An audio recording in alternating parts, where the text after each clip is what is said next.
Assalamualaikum warahmatullahi wabarakatuh. Di video kali ini kita akan membahas 5 materi yang sudah disampaikan oleh Bapak Rizal Pahlevi dan dibuatnya video ini untuk memenuhi tugas UAS mata kuliah PAI. Tentu saja.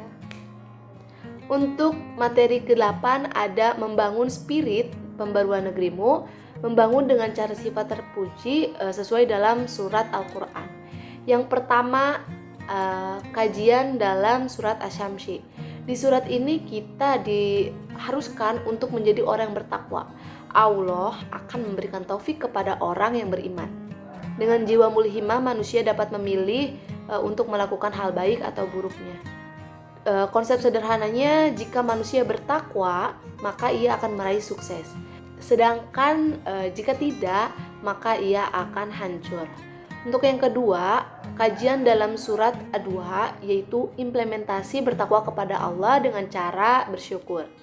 Ungkapan syukur dalam surat Ad-Duha ada 3. Yang pertama, menyantuni anak yatim piatu. Yang kedua, kepada orang yang meminta, janganlah kamu menghardiknya. Dan yang ketiga, orang yang diberikan ilmu Al-Quran lalu ia mengajarkannya kepada orang lain. Yang ketiga ada kajian surat Al-Insyirah, yaitu mengajarkan kepada kita untuk menjadi manusia yang besar, manusia yang selalu lapang dada, menjalankan visi dan misi kehidupan dan senantiasa meningkatkan ketakwaannya.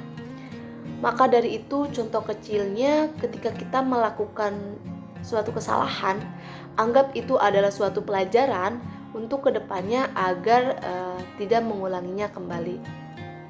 Untuk yang keempat, kajian surat An-Naba, bagaimana respon publik tentang pembaruan tauhid?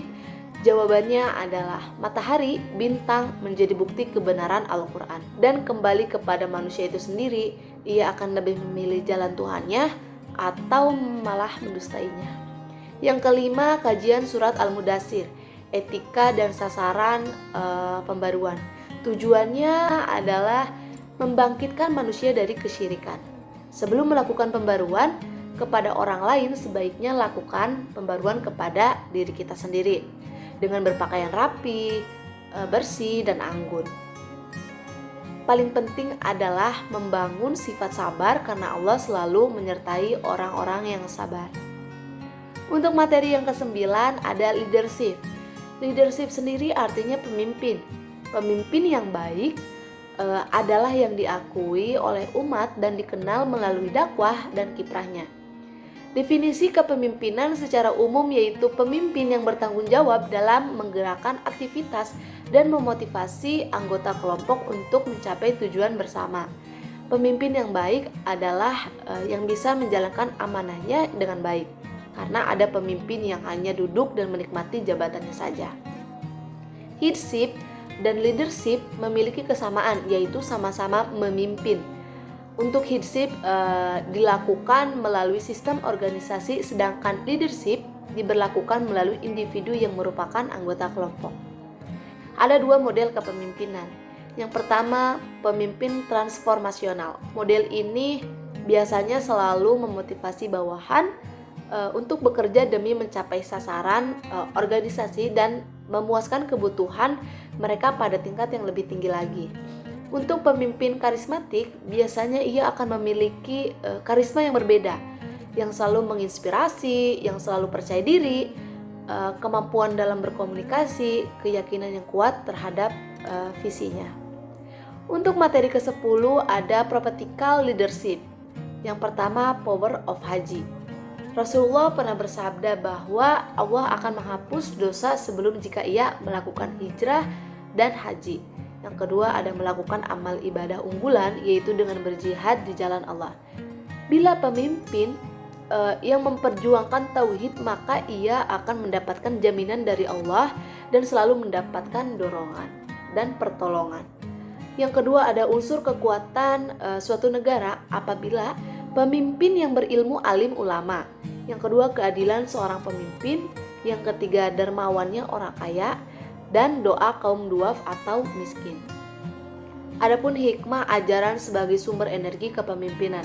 Hikmah ajaran Haji Mabrur yaitu membangun sifat ketuhanan yang dicontohkan oleh Nabi. Dengan demikian, apabila seorang pemimpin memiliki sifat kenabian, maka ia akan dengan mudah memberikan pembaruan kepada rakyatnya, memberikan cahaya dari suatu kegelapan atau musyrik.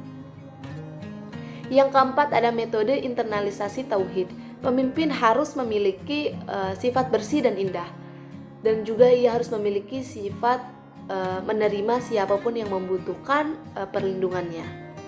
Seorang pemimpin harus memiliki jiwa yang pekerja keras, meraih cita-cita mulia, namun pasti dalam perjalanannya selalu saja ada yang menghalanginya. Maka dari itu, pemimpin jangan pernah untuk gampang patah semangat untuk melakukan pembaruan. Yang kelima, ada implementasi tauhid dalam Pancasila, yaitu Pancasila, sila pertama terdapat nilai ketuhanan yang merupakan moral ajaran Mekah, dan sila lainnya merupakan sosial ajaran Madinah. Untuk materi ke-11 ada bahaya pembaruan, energi istidraj atau tipu daya setan.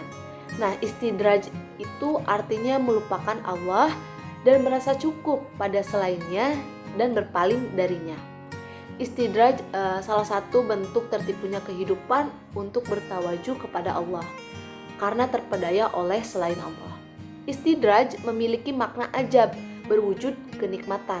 Nah, ketika seorang muslim melakukan maksiat dan jarang beribadah, namun kehidupannya terus dilimpahi kenikmatan, itu adalah tanda dari Allah Subhanahu wa taala bahwa dia terjebak kenikmatan hidup. Padahal ia semakin lalai menunaikan ibadah serta kewajiban lainnya. Apakah kamu memiliki sifat istidraj? Maka akan jauh lebih baik kamu menjauhi sifat istidraj. Untuk materi ke-12 ada energi pembaruan untuk membangun moralitas bangsa. Tasawuf adalah suatu bagian yang jauhari atau esensial dari risalah Nabi Muhammad SAW berupa akhlakul karimah, sesuatu yang asli di dalam Islam dan diridhoi Allah karena semuanya bersumber dari Al-Quran dan Sunnahnya. Tasawuf itu adalah kesempurnaan dalam Islam, kesempurnaan di dalam iman, kesempurnaan di dalam ihsan, dan kesempurnaan dalam amal. Oleh karena kekeliruan besar sekali pendapat yang mengatakan bahwa tasawuf adalah sesuatu yang asing atau bid'ah yang ditempelkan pada agama Islam. Adapun tantangan abad ke-21. Di abad 21 bukan hanya ancaman fisik, tetapi lebih pada mindset atau pola pikir melalui berbagai modus yang sejalan dengan arus modernisasi teknologi informasi sehingga akhirnya menjatuhkan tauhid dan moralitas suatu bangsa.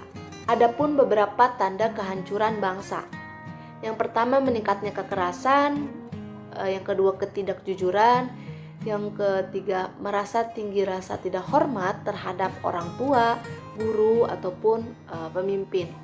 Meningkatnya kebencian dan kecurigaan, penggunaan bahasa yang buruk, penurunan etos kerja, menurunnya rasa tanggung jawab, meningkatnya perilaku merusak diri dan rusaknya moral bangsa. Nah, salah satu contoh modus kehancuran nilai bangsa adalah narkoba. Solusi kehancuran bangsa yaitu membangun karakter Al-Quran, membangun tauhid dengan sifat-sifat ketuhanan.